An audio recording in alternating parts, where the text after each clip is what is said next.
Okay,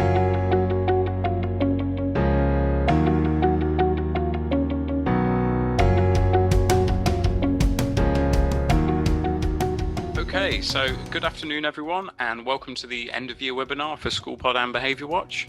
The objective of this webinar is to run through a checklist of everything you may need to look at or think about when moving over to a new academic year. So I'll try and sort of cover everything you should look at, and maybe some things that you might want to go into more detail about at a later date, but you'll be able to call support or have a look on our online web pages for that sort of stuff. So everything's winding down at school, and you may want to start getting everything in place ready for the next academic year.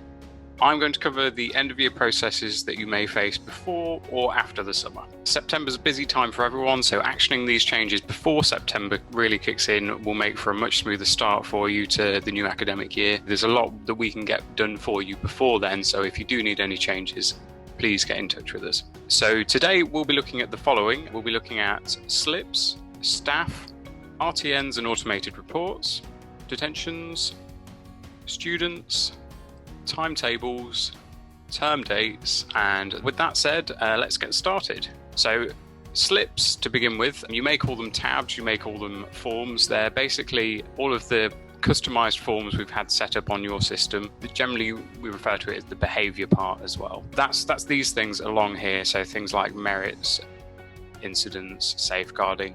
So you may have your own customized names for these, but generally most schools or places will have variations of these. So if you would like any changes made to your slips, they can be customized. So I recommend sending in these changes before you leave for the summer, which will give us time to get these actioned and ready for September. Basic changes such as deleting or adding fields are usually quite quick and easy for us to do. So at the start of the academic year, it's an ideal time maybe to roll out a new slip, something you've not been using before, or a new iteration of an old one. Don't hesitate to get in touch to get something entirely new built on there if you need it. Please email these in to the support team as usual, and we'll be able to get back to you if there are any further questions, but ideally we can just sort of create new things or make changes for you. I usually recommend both an email and a call, because an email will provide a good audit trail for what you've asked for, and if you phone in then you can describe anything that's particularly complicated, so we can make sure we can get it right first time ideally for you. So if there are any things on here that you see that you're not currently using and you think, oh, that might be quite useful for you, please feel free to get in touch. The main ones that most people have are some sort of home contact form, so you might call it a contact log. But this is just a basic way for you to log any kind of contact, regular contact with parents, guardians, social workers, and you would just go in and complete, say, I've had contact via phone, write a quick write-up of what it was, put the student it was related to, and then you can possibly even put in like the type of contact, whether it was like sort of medical information, what it was about basically.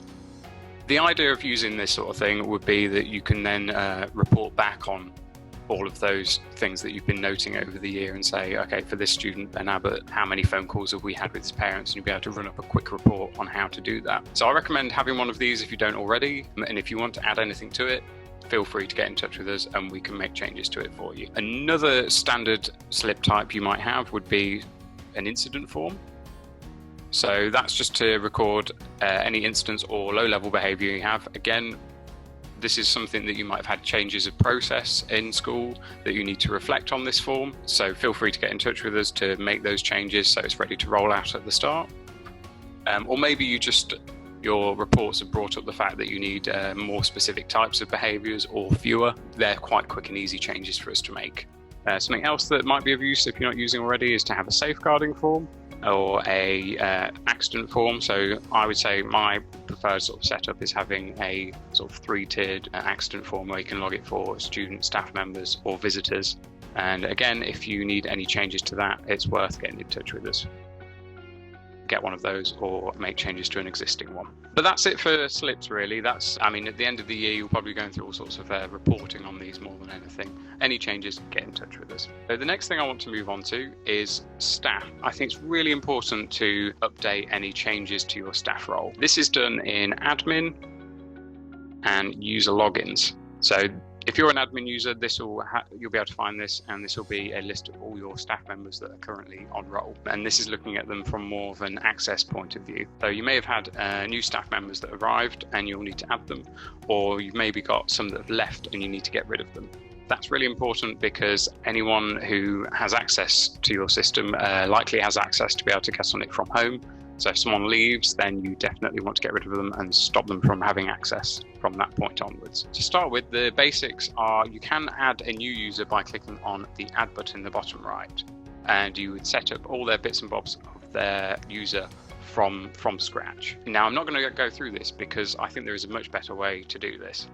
If you can cancel there, and if I then select an existing user, just by ticking on the checkbox there, and then click on the action drop down in the bottom left, you'll see that there's something there called copy user settings. Now what this does, it brings up a new box where you can put in a few small details such as their username, first name, last name, and email address. So those are the things that are going to be obviously unique to every single user. So when you input all of those, then click on create, it creates a copy of the existing user and it copies across all their access settings as well. So in most cases, that's probably saved you a good few minutes each time. So if you need to add 20 staff members, that good few minutes each time adds up and really saves you quite a bit of time. So just again, that is selecting existing user you want to copy from using the checkboxes, and then go into copy user settings and then filling in those details and clicking create. So hopefully that little trick, if you don't know it, that will save you quite a bit of time. If someone's left, you're then going to want to delete them. So again, it's a similar process of ticking the checkboxes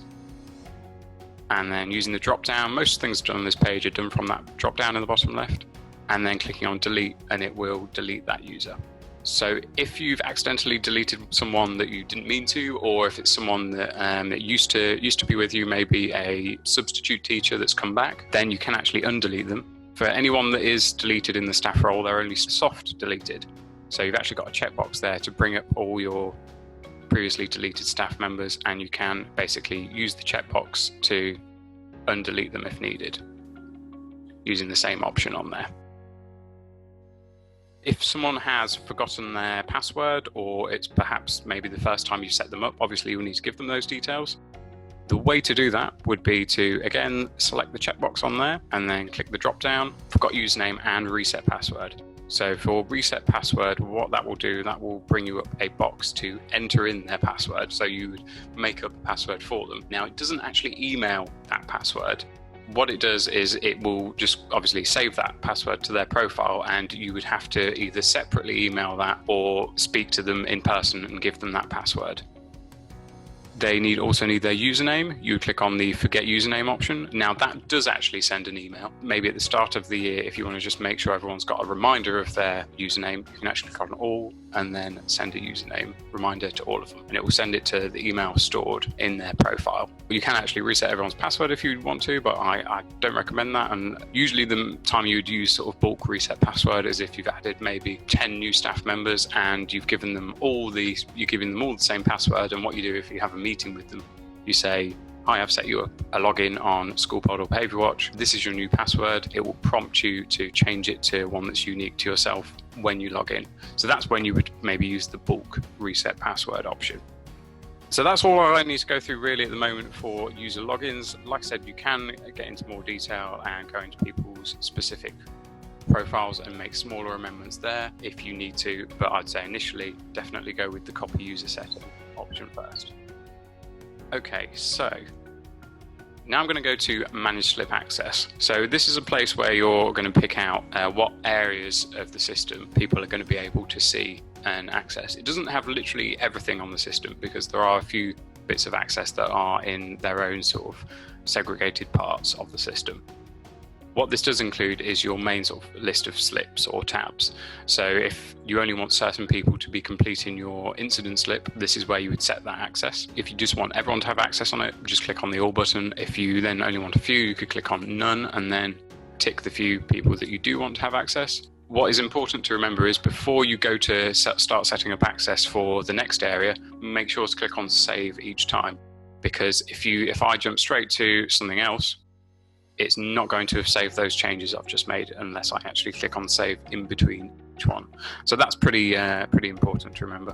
So that will include a list of all your slips you've got set up, but as well as that, modules of the system. So the difference between slips and modules, slips are like the customized behavior forms. Modules are more usually the SchoolPod side of things, which are bigger features that are going to be the same for pretty much all of you, I'd imagine. So if you do want to change access for those, if you're maybe decided you're going to start rolling out one of those as a new feature, you could set access for that. So if you wanted to start using our letter manager, which is our mail merge tool, you would go in and set access for that accordingly. That's pretty much as complicated as managed slip access gets, and it is in general the quickest way to set access in bulk for all your staff members. Something else that's worth doing at the end of the year is going through groups. So groups, if I clicked on it too fast, that was in the top left next to user logins. So groups is used throughout the system in lots of different areas. Probably would have been something that was set up for you originally with whoever the original sort of main point of contact was for SchoolPod on your end and our end, and they would have discussed what's the best way, what kind of groups you need. It is used in different places if you do send out emails to groups of staff members or have set access levels in different ways. It's definitely worth keeping this up to date. So make sure to go through these, and if the people in certain departments, if you've set it up by department, have changed, you want to tick them and make sure to save that. Usually a very important one to update that most people have is you'll have like an SLT group. So make sure that's kept up to date, because usually that's used for some kind of notification that's going to be sent to those group of staff members. Now, if you use the more sort of staff and HR orientated side of SchoolPod, you'll probably want to make sure to check up on staff data access. Now, staff data access works in tandem with the groups section. So you'll want to go into this and see if you'll probably already have them set, but you have certain groups of people are set with access to certain sections. So for example, it makes sense to me that maybe either an SLT or a finance team will be set with access specifically to salary and contract information if you enter it. And so then that's why it's important. You might not need to change this at all. You might just need to go into groups and make sure that that group is set accordingly. The student access data section is very similar in how it's set up. You'll have all these areas that are different drop-downs that relate to the student profile. At the moment it's set on all for nearly everything, so on this setup it's clearly, we've just given access so everyone can view everything as it is a sort of demo account. But if you did want to hide something to a small group of people, maybe if you said that I don't want everyone to see every student's medical information, you might want to set that to just SLT, or if you've got like heads of year, they might just want to have that. It's a way to sort of obviously limit down the access if you need to. There's something else you can do if there are sections of the system that you just don't use at all and you see on here and you're like, I don't want that, it's going to just be confusing for people. I really recommend hiding sections completely. And even if you think you might use it one day, if you're not using it now, I recommend hide it. So to do that, all you just need to do is set up a group and call it none or not applicable and just add no one to it, and then it would appear on this list and you'd be able to hide that entire section. I'll just quickly run through how to do that.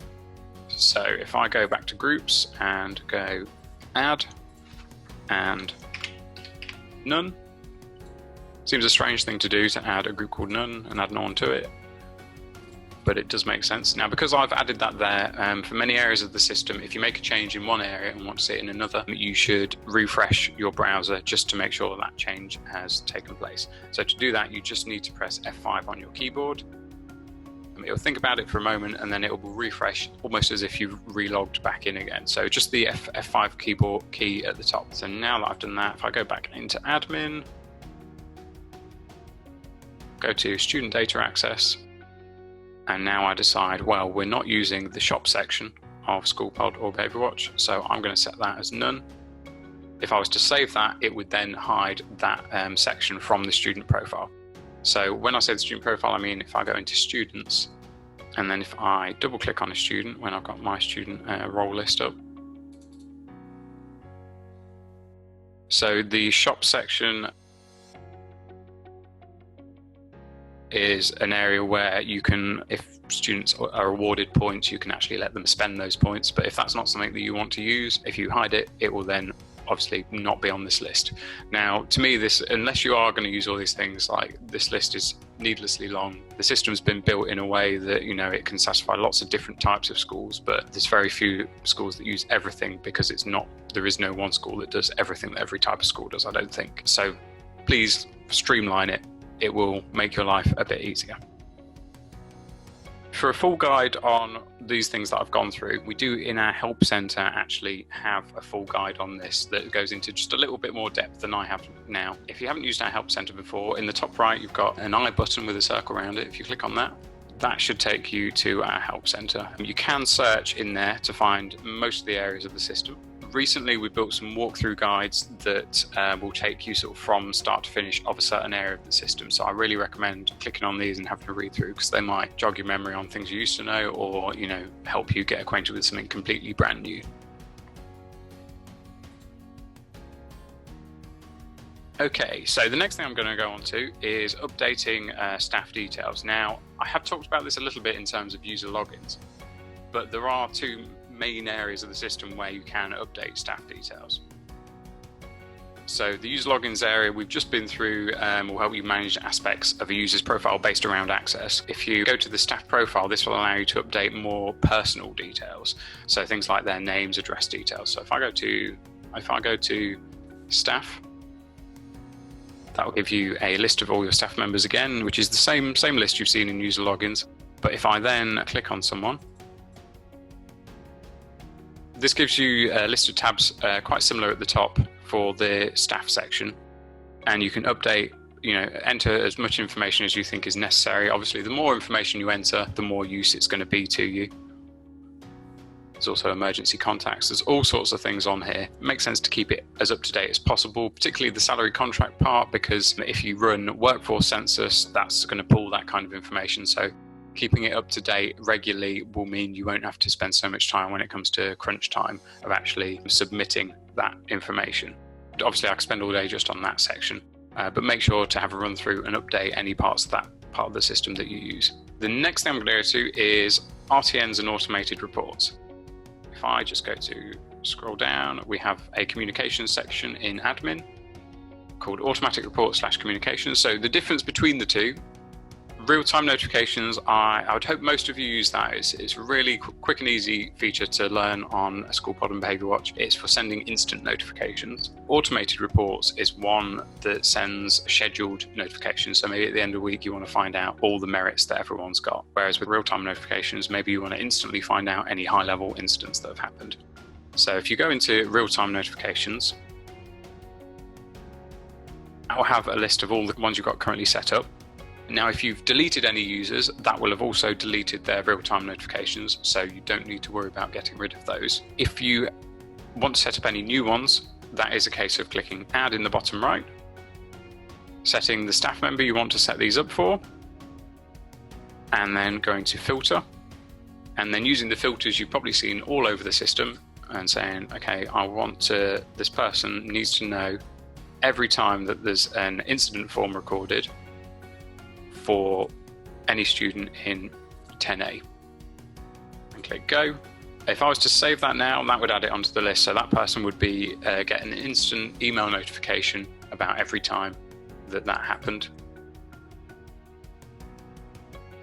It might be that you don't need to add any, you might just need to change some of your existing ones. So if, let's say, this person used to be a year 10 teacher last year, but they've actually now changed so that they're a year 11 teacher, you can just change that, click go and click save, and that will just update that notification.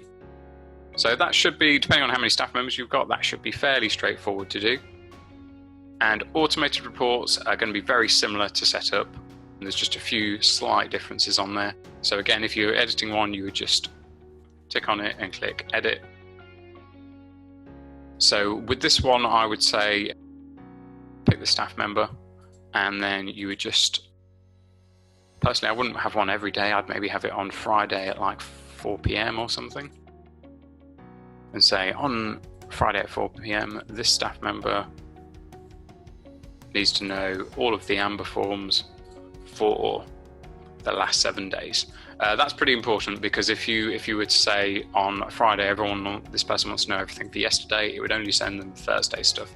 I would say if you're going to send it once a week, make sure to use the last 7 days. So that's worth having to think about and making sure you've got all of that set up correctly. You can also copy existing ones. So if you have one set up and there's maybe a new teaching assistant that's started or going to be starting, you can tick on that and say, I want to copy that. and you would then go in and edit that, and you would change it to the name of the new teaching assistant that's been added. So that's pretty straightforward, RTNs and automated reports. The next thing I'm going to run on to is detentions. It's occurred to me that a lot of you might be using the detentions feature, and if that is the case, there's something called detention restrictions that you're probably using that you will want to check over every end of academic year. So if I'm going to be a little bit lazy here and just do a Control F. If there's anything you ever can't find on the page and you know it was there, if you Control F, that will be a quick way to go and find it. In the behavior section, you've got detention restrictions. What these do, you can basically pick certain dates and say no detention can be set on this date. The reason you might do that is maybe it's a week where the whole class has gone on a trip, or maybe the school is going to be closed that day. You would want to set a restriction to stop that from detentions from being set on that day. So to add a detention restriction, just click add in the bottom right, give the name of it, and you'd maybe say whole school trip, and then maybe put the date of it.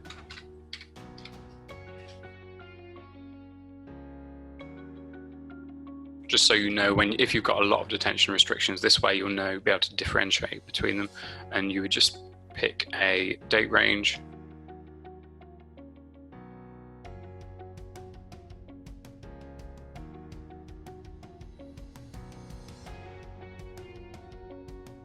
Now you can pick a time range if you want to, but I'm just going to pick that date. And then you would select your detention field. Depending on how complicated your setup is, you might just have one slip, maybe the incident slip where you set detentions on, or you might have a dedicated detention slip. But if you have multiples, lots of different ways to set them, you can then pick all the ones that are applicable that you want to be blocked out. And if everyone was going to be away for a whole day, I'd pick them all, because you don't want anyone just setting a detention on that day. So if you then click save, it would add them to that list. Other things I'd use this for is, if it's like a half term, you obviously don't want any detentions being set then, or if there's a particular sort of half day, that you can be quite specific and set it by particular students or years and say, this form cannot have a detention at this time every month or every week or whatever. So that's how you would set those up, and that's worth remembering to do. The next bit I'm going to go on to is students.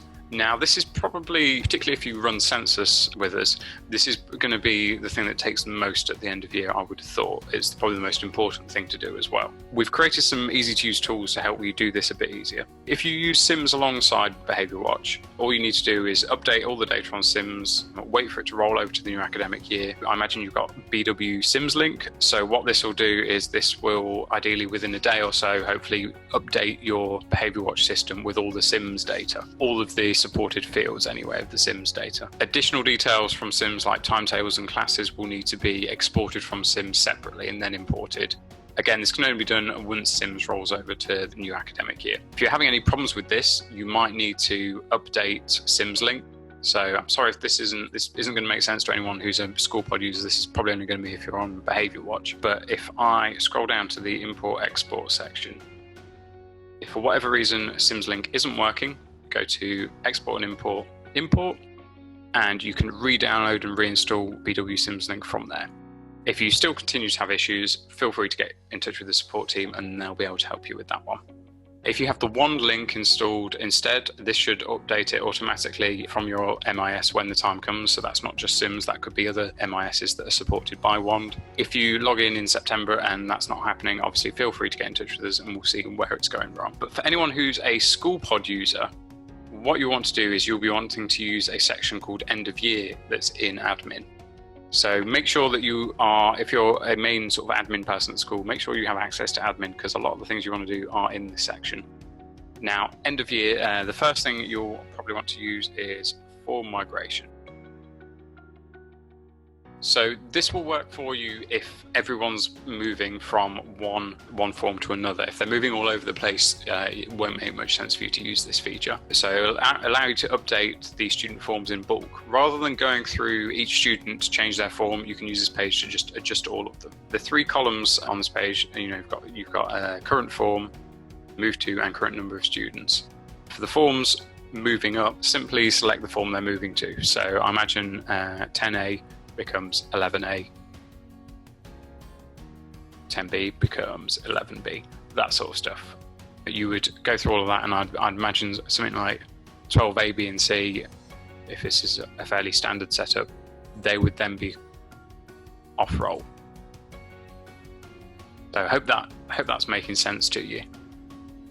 And that will save you a lot of time if everyone is moving from one form to another. But what's important to remember is the moment you click migrate, it will do this.